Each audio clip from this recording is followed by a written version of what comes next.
ہمیں اپنی اوقات کا پتہ نہیں کہ کتنے کمزور ہیں، حالات کو بدلنے کی کوشش میں لگے ہوئے ہیں۔ بھئی حالات کا بنانے والا، بھیجنے والا اللہ رب العزت ہے، وہ مغیر الاحوال ہیں، جب چاہتے ہیں حالات کو جیسا چاہتے ہیں بدل دیتے ہیں۔ تو یہ تو حکم پروردگار کا ہوگا تب بدلیں گے۔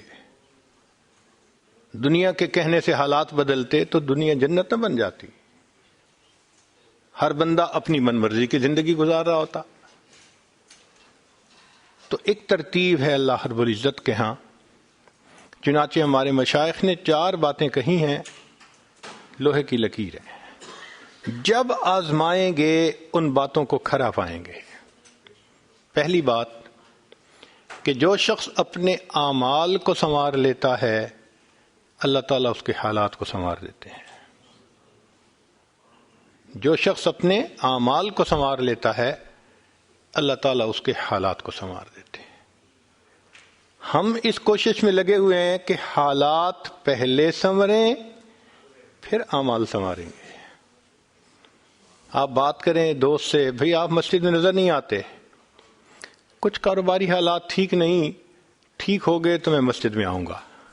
یعنی ہم چاہتے ہیں حالات پہلے ٹھیک ہوں، اعمال بعد میں ٹھیک ہوں گے۔ کیسے ترتیب الٹ سکتے ہیں ہم؟ چنانچہ جسے دیکھیے وہ اسی کوشش میں لگا ہوا ہے کہ پہلے حالات ٹھیک ہوں بعد میں اعمال ٹھیک کریں گے۔ تو ترتیب ہی الٹی ہم کرتے پھر رہے ہیں۔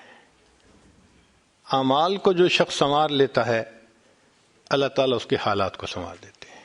اعمال بگڑیں گے، حالات بگڑیں گے۔ جب کہا میں نے کہ یا اللہ تو میرا حال دیکھ، جب کہا میں نے کہ یا اللہ تو میرا حال دیکھ، حکم آیا میرے بندے نامہ اعمال دیکھ۔ ہم حالات کا تو شکوہ کرتے ہیں، اپنے عمل تو نہیں نہ دیکھتے۔ تو اعمال کو سنوارنے سے اللہ تعالی حالات کو سنوار دیتے ہیں۔ ہم اپنے اندر تقوی اور صبر و ضبط پیدا کریں، اللہ رب العزت ہر دور اور ہر زمانے میں تقوی اور صبر والے بندے کو فرش سے اٹھائیں گے، عرش کے اوپر بٹھائیں گے، تخت کے اوپر بٹھائیں گے۔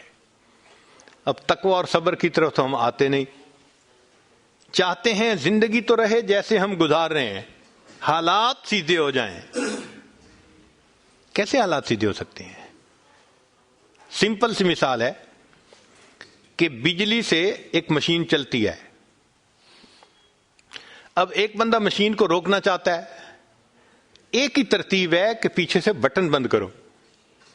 آپ بٹن بند نہیں کریں گے، ہاتھ سے مشین کو پکڑ کے روکنے کی کوشش کریں گے، ہاتھ کٹوا بیٹھیں گے، سارا دن زور آزمائی کریں گے، مشین کہاں رکے گی؟ تو عقل مند بندہ مشین کو پکڑ کے نہیں کھڑا ہوتا، وہ سوئچ کو بند کرتا ہے۔ حالات کا سوئچ اللہ رب العزت کے ہاتھ میں ہے۔ تو ادھر رجوع کرنے کی بجائے کہ اللہ حالات کو ٹھیک کر دیجئے، ہم حالات کی مشین کے ساتھ کشتی کر رہے ہیں۔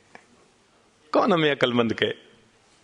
تو پہلی بات، جو شخص اپنے اعمال کو ٹھیک کر لیتا ہے اللہ رب العزت اس کے حالات کو ٹھیک کر دیتے ہیں۔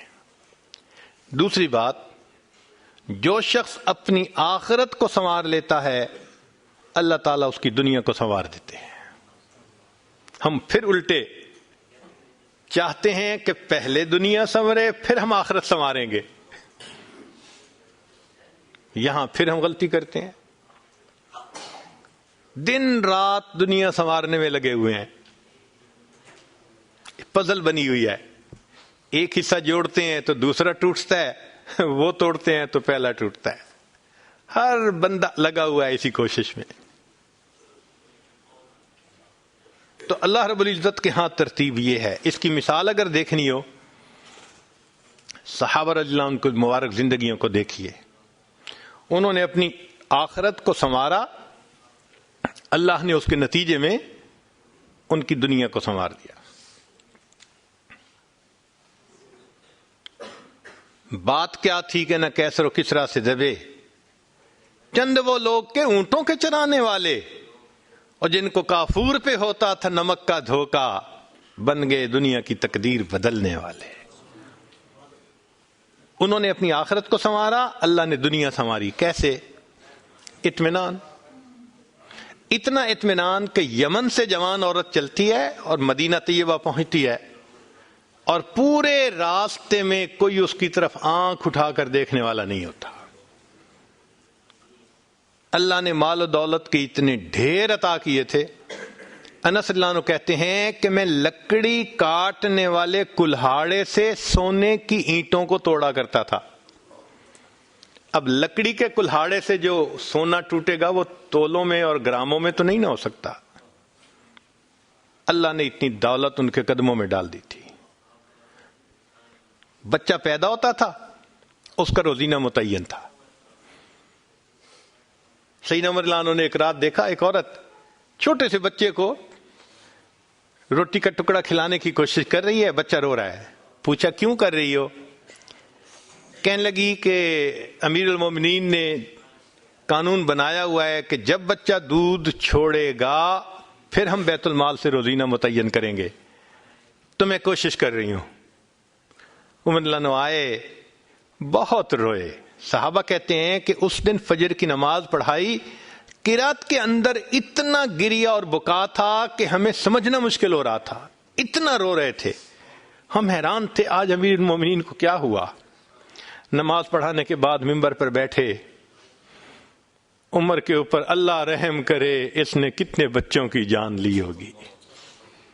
مقصد یہ تھا کہ میں نے جو یہ قانون بنایا تو کتنی ماؤں نے معصوم بچوں کے دودھ چھڑوائے ہوں گے اور وہ دودھ سے محروم ہوں گے میری وجہ سے۔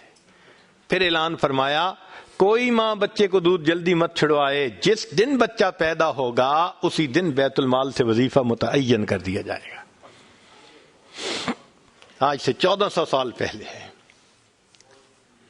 تو انہوں نے اپنی آخرت کو سنوارا، رب کریم نے اس کے بدلے ان کی دنیا کو سنوار دیا۔ قرآن مجید میں اللہ تعالیٰ فرماتے ہیں وَلَوْ أَنَّ أَهْلَ الْقُرَىٰ آمَنُوا وَاتَّقَوْا، اگر یہ بستی دیسوں والے ایمان لاتے، تقوی کو اختیار کرتے، لَفَتَحْنَا عَلَيْهِمْ بَرَكَاتٍ مِّنَ السَّمَاءِ، ہم ان کے لیے آسمان سے برکتوں کے دروازے کھول دیتے۔ تو ترتیب یہی ہے کہ جو آخرت کو سنوارتا ہے، اس کوشش میں لگتا ہے، دنیا اس کا سایہ ہے۔ اللہ دنیا کو خود بخود سنوار دیتے ہیں، الگ سے محنت نہیں کرنی پڑتی۔ مثال کے طور پہ جو بندہ سچ بولتا ہے تجارت میں،